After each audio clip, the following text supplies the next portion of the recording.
Hello guys, welcome back to our channel. So இன்னைக்கு நம்ம பார்க்க போற ரெசிபி ஒரு ஃபேமஸான ராஜஸ்தான் ஸ்வீட் ரெசிபி Ghevar.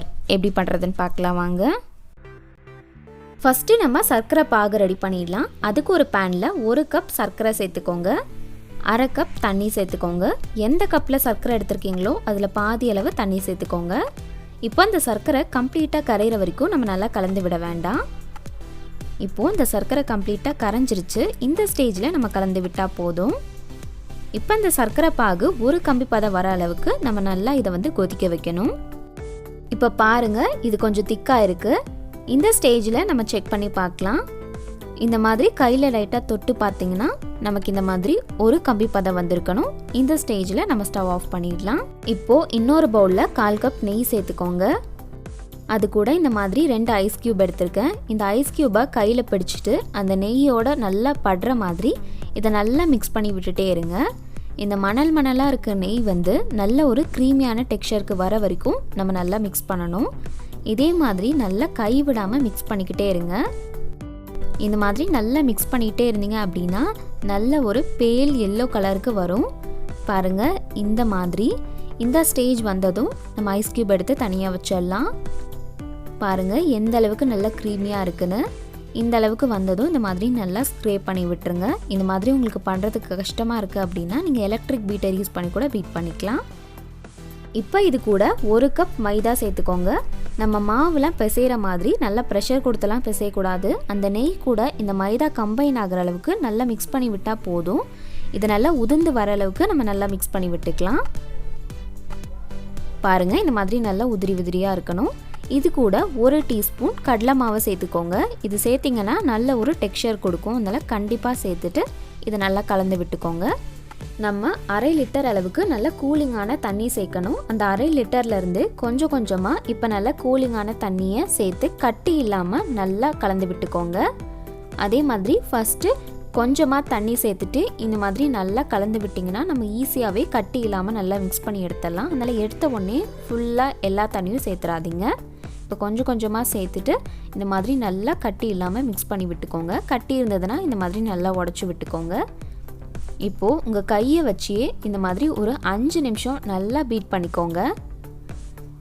இந்த மாதிரி நல்லா பீட் பண்ணதும் உங்களுக்கு இந்த மாவு நல்லா ஸ்மூத் ஆயிடும். இப்போ இந்த ஸ்டேஜ்ல பேலன்ஸ் இருக்கிற 1/2 லிட்டர் தண்ணியில கொஞ்சமா திரும்பவும் சேர்த்துக்கலாம். திரும்பவும் சொல்றேன், தண்ணி நல்லா கூலிங்கா இருக்கணும். அப்படி இல்லைன்னா ஃப்ரீசர்ல கொஞ்ச நேரம் வச்சுட்டு கூட அப்புறமா இதில் சேர்த்துக்கோங்க. இந்த பேட்டர் நமக்கு நல்ல கூலிங்காகவே தான் இருக்கணும். இப்போ 1 டேபிள் ஸ்பூன் லெமன் ஜூஸ் சேர்த்துக்கோங்க. சேர்த்துட்டு இதையும் இந்த மாதிரி நல்லா கலந்து விட்டுக்கோங்க. இப்போ 1/2 லிட்டர் தண்ணியில் எவ்வளோ தண்ணி பேலன்ஸ் இருக்கோ அதையும் இந்த மாதிரி கொஞ்சமா சேர்த்து நல்லா கலந்து விட்டுக்கோங்க. அதே மாதிரி கூலிங்கான தண்ணி தான் சேர்க்கணும்.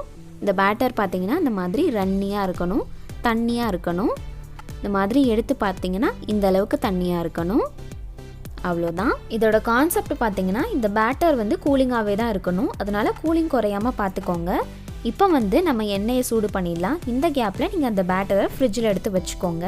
இப்போ நீங்கள் எந்த பாத்திரத்தில் பொரிக்க போகிறீங்களோ அதே ஷேப்பில் தான் நமக்கு வரும். அதனால் இந்த மாதிரி சின்ன சாஸ்பேனோ இல்லை பெரிய சாஸ்பேனோ இருந்ததுன்னா நீங்கள் யூஸ் பண்ணிக்கலாம். அப்படி இல்லைன்னா உங்ககிட்ட மோல்டு இருந்ததுன்னா யூஸ் பண்ணிக்கோங்க. அதே மாதிரி அந்த சாஸ்பேனில் 1/4 அளவுக்கு எண்ணெய் சேர்த்துக்கலாம். அப்படி இல்லைன்னா 1/2 சேர்த்துக்கலாம். இப்போ எண்ணெய் சேர்த்துட்டு மீடியம் ஃப்ளேம்லேயே சூடு பண்ணிக்கோங்க. இப்போ லைட்டாக மாவு அந்த எண்ணெயில் விட்டு பாருங்க. இந்த மாதிரி பபிள்ஸ் எல்லாம் வந்துருச்சுன்னா எண்ணெய் சூடாயிடுச்சுன்னு அர்த்தம். இப்போ ஒரு கரண்டி மாவு எடுக்கிறீங்க அப்படின்னா அதில் 2 டேபிள் ஸ்பூன் அளவுக்கு தான் நீங்கள் சேர்க்கணும். ஃபர்ஸ்டே எல்லாத்தையும் சேர்த்துட்டீங்க அப்படின்னா நமக்கு அது நல்லா மாவு பிரிஞ்சு போகாது, அப்படியே செட்டில் ஆகிடும். நமக்கு Ghevar பர்ஃபெக்டாக வராது. அதனால ஒரு தடவைக்கு 2 டேபிள் ஸ்பூன் சேர்க்கணும். அந்த பபிள்ஸ் எல்லாம் லைட்டாக அடங்கினதும் அடுத்த டேபிள் ஸ்பூன் நீங்கள் சேர்த்துக்கலாம். அதே மாதிரி சென்டரில் இந்த மாதிரி நல்லா கலந்து விட்டுக்கோங்க.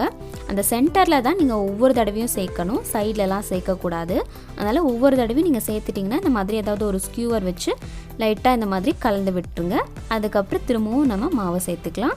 அதே மாதிரி ஃப்ளேம் மீடியம் ஹையில் வச்சுக்கோங்க, லோலெலாம் வைக்க வேண்டாம். உங்களுக்கு லைட்டாக தீர மாதிரி இருந்ததுன்னா நீங்கள் அப்பப்போ லோ ஃப்ளேமில் மாற்றி மீடியம் ஃப்ளேமில் வச்சுக்கலாம். இதே ப்ராசஸ் தான் ஒவ்வொரு தடைக்கும். இந்த மாதிரி நீங்கள் மாவு கொஞ்சமாக சேர்த்துக்கிட்டே வரணும்.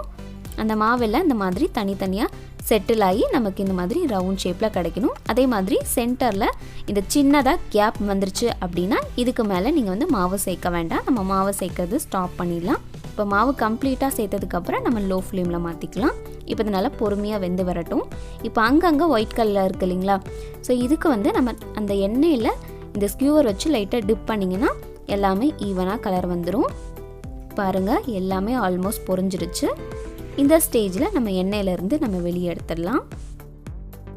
எண்ணெய் இருக்கும் போது இந்த மாதிரி அந்த கீவரை ஹரிசாண்டலில் வச்சிங்கன்னா எண்ணெய் வந்து நல்லா சீக்கிரமாகவே இந்த மாதிரி வெளியே வந்துடும். எண்ணெயை கம்ப்ளீட்டாக இருத்துட்டு அதுக்கப்புறமா நீங்கள் பிளேட்டுக்கு மாற்றிக்கோங்க. உங்களுக்கு இந்த மாதிரி கோல்டன் ப்ரௌன் கலரில் வேணும்னா எண்ணெயில் 2 நிமிஷம் எக்ஸ்ட்ரா விட்டு பொரிச்சு எடுத்துக்கோங்க. அப்படி உங்களுக்கு கோல்டன் கலரில் வேணும்னா நீங்கள் முன்னாடியே எடுத்துடலாம். இது பார்க்குறதுக்கு கொஞ்சம் ஹனிகோம் மாதிரி இருக்கிறதுனால இது ஹனிகோம் ஸ்வீட்னு சொல்லுவாங்க. இப்போது இந்த கேவருக்கு மேலே நம்ம பண்ணி வச்சுருக்க அந்த சுகர் சிரப்பை சேர்த்துக்கலாம். சுகர் சிரப் சேர்க்கும் போது கொஞ்சம் சூடு பண்ணிவிட்டு வார்மாக இருக்கிற மாதிரி இதில் சேர்த்துக்கோங்க. அதே மாதிரி சுகர் சிரப் தண்ணியாக இருந்ததுன்னா இது சொதன்னு ஆயிடும். அதனால தான் நமக்கு ஒரு கம்பி பதம் அளவுக்கு வரணும்னு சொல்கிறது. இப்போ இதுக்கு மேலே நமக்கு பிடிச்ச நட்ஸ் என்ன வேணாலும் நம்ம சேர்த்துக்கலாம். அவ்வளோதான். இதுக்கு மேலே நீங்கள் ரப்ரி சேர்த்து சாப்பிட்டிங்கன்னா இன்னுமே ரொம்ப சூப்பராக இருக்கும்.